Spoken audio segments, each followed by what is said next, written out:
ایک اور روایت میں ہے کہ حضور نے فرمایا کہ میں وہ اینٹ ہوں اور انبیاء کا سلسلہ ختم کرنے والا ہوں۔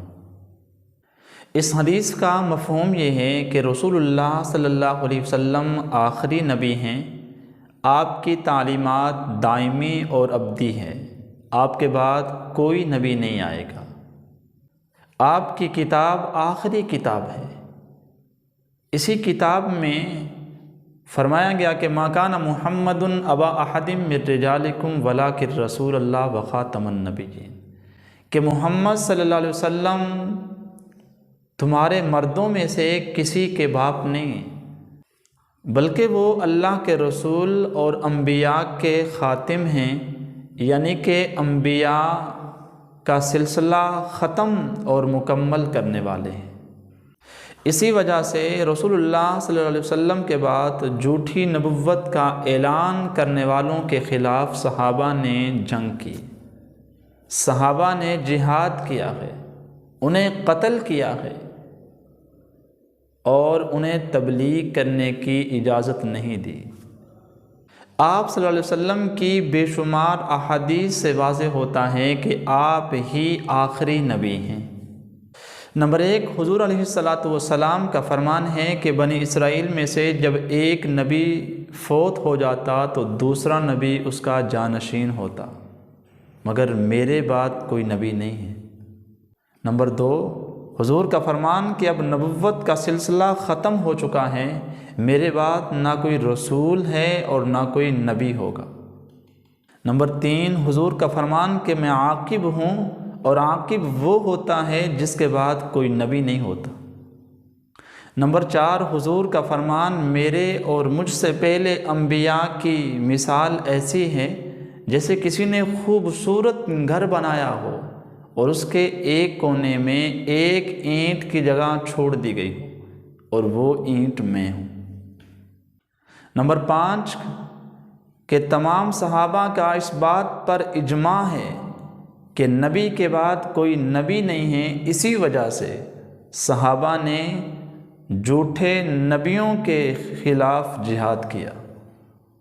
نمبر 6، تمام علماء کا اس بات پر اجماع ہے کہ رسول اللہ صلی اللہ علیہ وسلم کی ختم نبوت کا انکار کرنا کفر ہے۔ نمبر 7، یہاں سوال ہوتا ہے کہ حضور علیہ السلام آخری نبی ہیں۔ سوال یہ ہوتا ہے اگر آخری نبی ہیں تو پھر عیسیٰ علیہ السلام بھی تو آئیں گے، تو جواب یہ ہے وہ ضرور آئیں گے، لیکن وہ بحیثیت امتی آئیں گے نہ کہ نبی آئیں گے۔ نمبر 8، مولانا مودودی رحمۃ اللہ علیہ فرماتے ہیں کہ نئی نبوت امت کے لیے رحمت نہیں ہے بلکہ لعنت ہے۔ اگر مولانا کے ان الفاظ پر غور کیا جائے تو بات بالکل واضح ہو گئی کہ ختم نبوت امت مسلمہ کے لیے اللہ تعالیٰ کی بہت بڑی رحمت ہے۔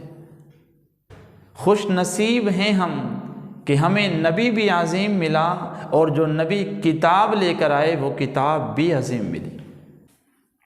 اللہ نے اس امت پر بڑا احسان کیا ہے، کتاب بھی عظیم، پیغمبر بھی عظیم۔ حضور علیہ السلام نے فرمایا کہ میں انبیاء میں سے تمہارے حصے میں آیا ہوں اور امتوں میں سے تم میرے حصے میں آئے ہو۔ حضور کا فرمان ہے کہ میں خاتم الانبیاء ہوں اور میری مسجد انبیاء کی بنائی ہوئی مساجد میں سے آخری مسجد ہے۔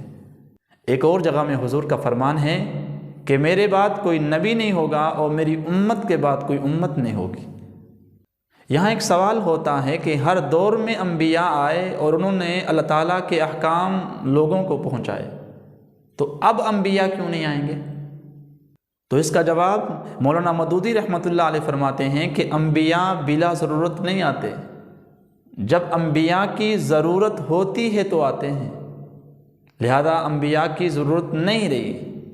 قرآن بھی کہتا ہے الیوم اکملت لکم دینکم واتممت علیکم نعمتی، کہ آج کے دن میں نے تمہارے لیے دین کو مکمل کر دیا گیا، اور دین مکمل ہونے کے بعد نئے نبی کی ضرورت نہیں رہتی، اور اب نبی کی ضرورت نہیں رہی، کیونکہ نبی ایک مصلح نہیں ہوتا کہ وہ آئے اور لوگوں کی اصلاح کے لیے آئے، بلکہ وہ اللہ کے احکام، اللہ کے پیغام کو لوگوں تک پہنچاتے ہیں، اور قرآن اس کی وضاحت کر چکا ہے کہ حضور علیہ الصلاۃ والسلام نے فرمایا کہ آج کے دین مکمل ہو گیا، تو لہذا نئے نبی کی ضرورت نہیں رہی۔ اب 1400 سال گزرنے کے بعد اگر کوئی یہ کہے کہ میں نبی ہوں، وہ جھوٹا، دجال، کذاب تو ہو سکتا ہے، نبی نہیں ہو سکتا۔ رسول اللہ صلی اللہ علیہ وسلم کو تمام انسانیت کے لیے رسول بنا کر بھیجا گیا تھا۔ آپ کی تعلیمات جامع اور مکمل صورت میں ہمارے پاس موجود اور محفوظ ہیں، اور اس کی حفاظت خود اللہ تعالیٰ کرتے ہیں، اور معاون نبی کی وجہ اس لیے باقی نہیں رہی۔ اگر معاون کی ضرورت ہوتی تو رسول اللہ صلی اللہ علیہ وسلم کی زندگی میں ہی تصدیق کر دی جاتی۔ اب کسی نبی یا رسول کی ضرورت نہیں ہے، اللہ کے نبی آخری نبی ہیں، اور ہماری کتاب آخری کتاب ہے، کیونکہ حضور کا فرمان ہے کہ میں آخری نبی ہوں اور یہ امت آخری امت ہے۔